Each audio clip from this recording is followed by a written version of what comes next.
ये है आईडीवी के ऊपर। आप लोग सबने सुना होगा, जब भी आप बीमा कराने जाते हैं तो एक सबके सामने आता है एक आईडीवी, पॉलिसी के अंदर लिखा होता है आईडीवी। ये एक्चुअल में होता क्या है आईडीवी? एक इसको फुल फॉर्म हम इसके देखें तो इंश्योर्ड डिक्लेयर्ड वैल्यू होता है। और इसको सामान्य तरीके से हम समझने की कोशिश करें तो ये जो आपकी गाड़ी की जो कीमत, मार्केट कीमत है, वो होती है एक ये इंश्योर्ड डिक्लेयर्ड वैल्यू। बीमा कंपनी ये मान के चलती है कि जो कीमत है ये इंश्योर्ड के द्वारा डिक्लेयर की गई है, इंश्योर्ड ने अपनी गाड़ी की कीमत रखी है और उसी बेस पे इंश्योरेंस कंपनी उसकी इंश्योरेंस करके उसको दे देती है। जब भी आप कोई पैकेज पॉलिसी लेंगे और बंडल पॉलिसी लेंगे या ओडी ओनली पॉलिसी लेंगे तो उसके अंदर ये आईडीवी शब्द लिखा आएगा और उस आईडीवी के पास में एक कीमत लिखी आएगी, वो कीमत आपकी गाड़ी की कीमत होती है। और जब भी आप कोई थर्ड पार्टी पॉलिसी लेंगे तो थर्ड पार्टी पॉलिसी के अंदर उस गाड़ी की जो कीमत है वो बिल्कुल कुछ भी लिखी हुई नहीं मिलेगी आपको। अगर मिलेगी तो उसके आगे जीरो। टीपी पॉलिसी के अंदर जो गाड़ी की आईडीवी जो है वो बिल्कुल आपको जीरो लिखी हुई मिलेगी। तो ये आप ध्यान रखें कि आपको अगर पॉलिसी जैसे कि आपने मेरा जो पिछला वीडियो देखा होगा कि पॉलिसियाँ कितने प्रकार की होती है, उसमें जो मैंने ये जो चीज़ें बताई थी उसमें आप पॉलिसी को देख अगर ये नहीं समझ पाते हैं कि पॉलिसी फर्स्ट पार्टी है थर्ड पार्टी है, तो वैसे तो पॉलिसी के ऊपर लिखा आता है लेकिन फिर भी हर आम आदमी इसको नहीं समझ पाता है। तो इसमें कहीं ना कहीं इस आईडीवी शब्द को, इंश्योर्ड डिक्लेयर्ड वैल्यू, इस शब्द को कहीं ना कहीं ढूंढने की कोशिश करें। और जब आप इसको ढूंढेंगे तो आपको मिलेगा एक आईडीवी जीरो। तो वो मान के चलिए कि वो है टीपी पॉलिसी। और अगर आईडीवी की कोई कीमत लिखी हुई है, जैसे आपकी गाड़ी की कोई कीमत लिखी हुई है ये, तो इसको मान के चलिए आप ये फर्स्ट पार्टी है या आपकी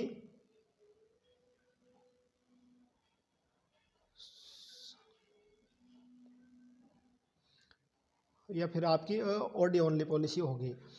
या फिर बंडल पॉलिसी तो आपने अगर गाड़ी नहीं ली थी तो उस टाइम उसकी कीमत लिखी हुई आगे आगे आगे आ गई होगी।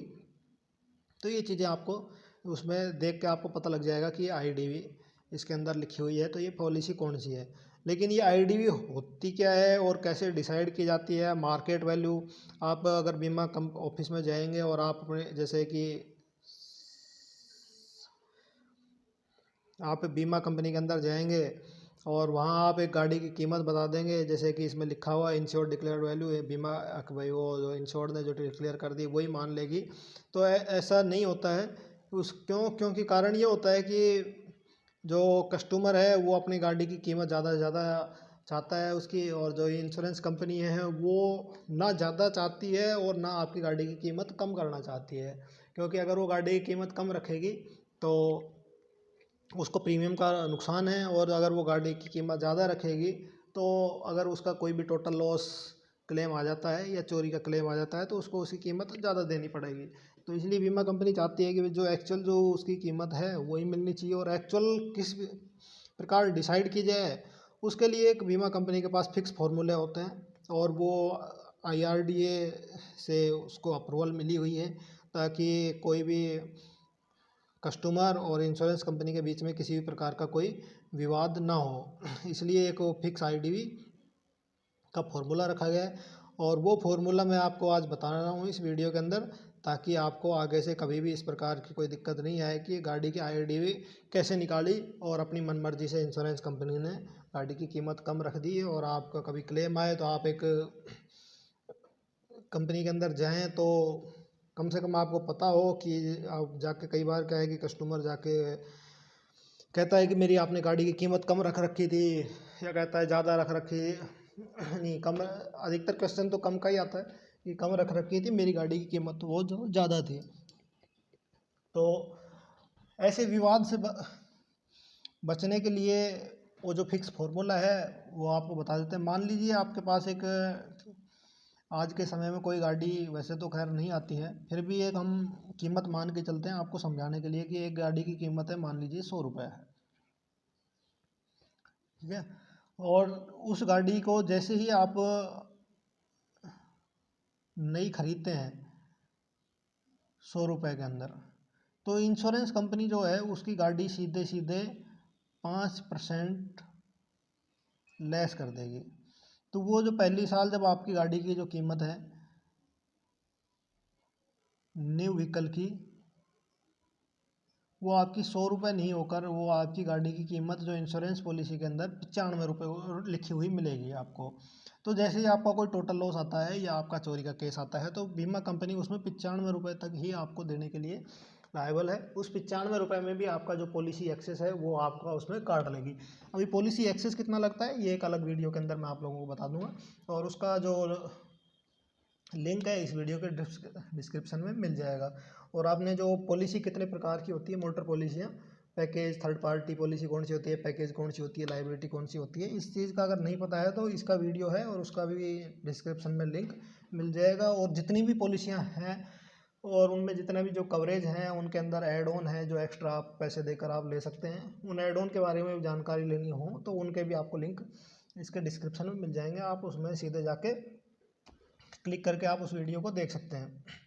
जैसे ही आप पॉलिसी नई की बनवाएंगे 5% कम हो जाएगा। उसके बाद में एक आता है 6 मंथ से 1 ईयर। तो 6 मंथ से 1 ईयर के बीच में कोई पॉलिसी आज के टाइम में बनती नहीं है। ये पहले होता था कि पहले लोग टाइम पे पॉलिसियाँ नहीं बनवाते थे तो उसके अंदर 15% घटाते थे। अब वो केस तो ख़त्म हो चुका है। अब 1 से 2 साल के बीच में, पहली साल जब पूरी हो जाए उसके बाद में जब आप पॉलिसी बनवाएंगे, या हम इसको चलिए ऐसे लिखते हैं 1 से 2 ईयर, मतलब पहले साल से ऊपर होगी वो पॉलिसी जब आप रिन्यूअल कराने जाएंगे फर्स्ट टाइम उस पॉलिसी को, तो उसकी जो कीमत है वो आपकी जो मेन जो गाड़ी की कीमत थी उसका 80% उसको कम कर देंगे। इस 100 में से 20% उसको कम कर देंगे। तो 100 में से 20% कम करके अब उस गाड़ी की जो कीमत है वो उसकी बच गई है सेकेंड ईयर में 80 रुपये बच गई है उसकी कीमत। अब उसको दूसरी साल के बाद जब आप उसकी तीसरी पॉलिसी बनवाने जाते हैं तो उसकी गाड़ी की कीमत जो है वो बीमा कंपनी 30% कम करके थर्ड पॉलिसी आपको देगी। तो उसकी कीमत उसमें आएगी 70 रुपये। 100 रुपये की गाड़ी की कीमत अब आ गई है 70 रुपये। आप इसको 100 रुपये कीमत मत समझना, आज के टाइम में गाड़ी की लाख, 10 लाख, 5 लाख, 20 लाख जो भी कीमत है उसके अनुसार आप इसमें से 5%, 20%, 30% ये सब आप उसमें से कम करके देख सकते हैं। अब बात आती है तीसरे साल से चौथे साल पर जैसे ही पहुँचते हैं तो गाड़ी की कीमत हो जाती है 40% कम और आपकी गाड़ी बच जाती है 60 रुपये की। अब उसके बाद जैसे ही आप 4 से 5वीं साल पे जाते हैं तो आपकी गाड़ी की कीमत हो जाती है 50% कम। आपकी 5वीं जब पॉलिसी लेंगे तो आपकी गाड़ी की कीमत 50% घट जाएगी। ये आपको ध्यान रखना है। कई बार कहते हैं लोग मेरी गाड़ी तो आधी कीमत की कर दी, नई गाड़ी है। नई आपको हो सकता है आप उसको मेंटेन अच्छी तरीके से रखते होंगे, दिखने में अच्छी होगी तो कम बीमा कंपनी उसको आपको रिवार्ड में 2-4% हो सकता है कोई आपको एक्स्ट्रा उसकी आईडी भी रख दे, लेकिन ऐसा नहीं है कि उसको नई के बराबर रख देगी।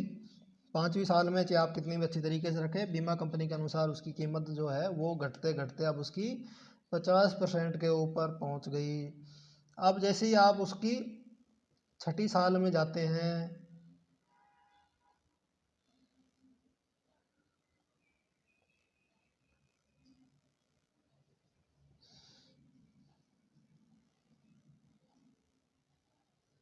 5 से 6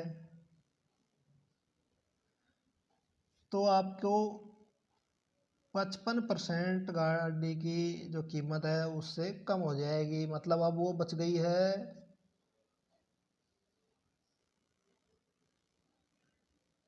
45 की। अब देखिए आप पहले तो 10-10% घट रही थी, अब यहाँ पे घट के हो गई है 5%। जो चौथे से 5वें साल पे जब 50% घटी थी तो आपकी गाड़ी बच गई थी 50 रुपये की। अब यहाँ पे गाड़ी की कीमत घटी है 55%, मतलब गाड़ी की कीमत बच गई है आपकी 45 रुपये। अब जब आप छठी से सातवीं साल में जाएंगे तो आपकी गाड़ी की कोई कीमत नहीं घटेगी, 55% ही कम होगी, वो अब भी 45 की रहेगी। तो ये जो 5 से 7 साल तक, ये जो 2 साल तक है, जो गाड़ी की कीमत इसके अंदर एक समान ही रहेगी, ये आपको ध्यान रखना है। फिर जैसे ही आप 7वीं से 8वीं साल पे जाएंगे 60% कम हो जाएगी, मतलब गाड़ी बच गई आपकी 40 रुपये की। 8 से 9वीं साल पे जाएंगे 65% कम हो जाएगी, 35 रुपये की गाड़ी बच गई उसके बाद में। फिर 9वीं से 10वीं साल पे जैसे ही जाएंगे तो 70% कम होके 30 रुपये की गाड़ी बच गई है। अब बाद में ये 5-5%, पहले तो 10-10% घट रही थी, अब ये 5-5, ये घटती क्यों है एक्चुअली, ये भी एक क्वेश्चन आता है कि गाड़ी की कीमत घट क्यों रही है। गाड़ी की कीमत इसलिए घट रही है कि आप उस गाड़ी का यूज़ कर रहे हैं और समय के अनुसार धीरे धीरे उसके अंदर काफ़ी चीज़ें जो है वो पुरानी होती जा रही है। बीमा कंपनी को जैसे आप उसके पास में क्लेम के लिए जाएंगे तो वो बीमा कंपनी के पास जब क्लेम आता है तो वो देखती हैं कि अभी इसके जो पार्ट्स हैं वो काफ़ी घिस गए हैं, अब उनकी कीमत जो है वो नए के अनुसार तो बीमा कंपनी देगी नहीं, तो वो पुराने के अनुसार कैसे डिसाइड करे, तो वो प्रीमियम भी उस पुरानी के अनुसार ही पैसे लेगी, तो वो उसका वापस में जब आपका जब लॉस आएगा तो वो उसके पैसे भी उसी अनुसार देगी कि जितना आपका गाड़ी चल चुकी है, भाई मान के चलती है 5 साल में आपका इतना % आपका गाड़ी का लॉस हो चुका है, नुकसान मतलब वो उसका पार्ट्स हैं वो घिस चुके हैं, तो अब हम इनके इतने % ही आपको, अगर आपका क्लेम आता है तो भरपाई करेंगे, तो हमारे अनुसार वो गाड़ी की कीमत अब आपकी इतने ही % बची है। ये तो हो गया आपका 10 साल तक। अब बात आती है 10 साल से ऊपर।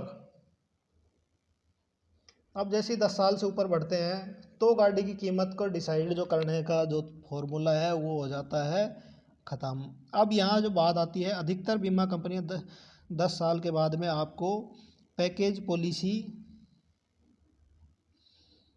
के लिए मना कर सकती है।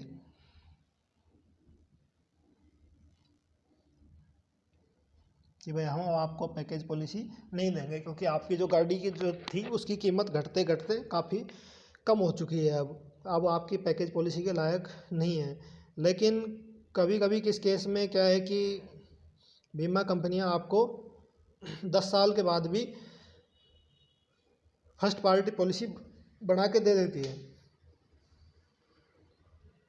तो उस केस में बीमा कंपनियां क्या करती हैं कि आपकी जो जो फॉर्मूला चल रहा था वो बाद में 5% हर साल 5%, तो उस अनुसार 70, उसके बाद में फिर 75, 80, 85, वो 5% वाला फॉर्मूला लागू करके आपकी उसके अनुसार बीमा बना के दे सकती है आपको। 11वीं साल, 12वीं साल, 13 साल, 14 साल, फिर उसके बाद में आजकल गवर्नमेंट ने बोल दिया है 15 साल के बाद में आपकी जो गाड़ी है वो अब कबाड़े में जाएगी, तो अब इसकी जो IDV है वो का कोई मतलब नहीं बचता है।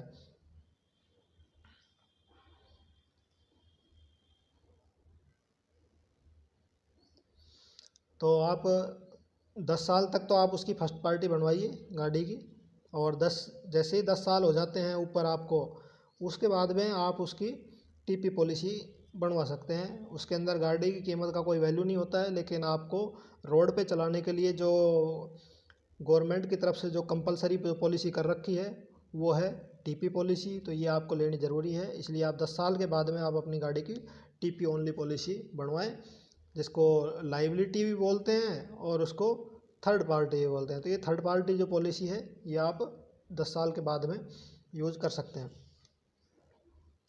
तो इसके बाद में जो मेरा अगला जो वीडियो है वो, अभी तो आपको ये था, तो इसके बाद में अगर आपका कोई लॉस आता है तो उसमें आपको कितना डिप्रिसिएशन लगता है उसके ऊपर रहेगा। तो उस लोहे पे कितना लगता है, मेटल का पार्ट्स, और मान लीजिए कोई कांच का है, प्लास्टिक का पार्ट्स है, उस पर कितना कितना डिप्रिसिएशन लगता है, वो मैं अगले वीडियो में बताऊंगा, और उसका लिंक है जो इसके डिस्क्रिप्शन में आपको मिल जाएगा।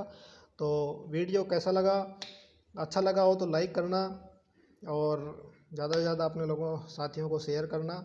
अपने आप अगर एजेंट हैं तो आप अपने कस्टमर को भी, अगर आपका कस्टमर पूछता है इस तरीके की चीज़ें और आप बताने में थोड़ा सा असमर्थ हो रहे हैं, या आपके पास कई बार ऐसा होता है कि हमारे पास समय नहीं है बताने का, उसको समझाने का, तो आप ये वीडियो बता भेज सकते हैं कि भाई आप इसको देख के अच्छे से समझ पाएंगे। तो अंत में धन्यवाद, और चैनल को सब्सक्राइब करना।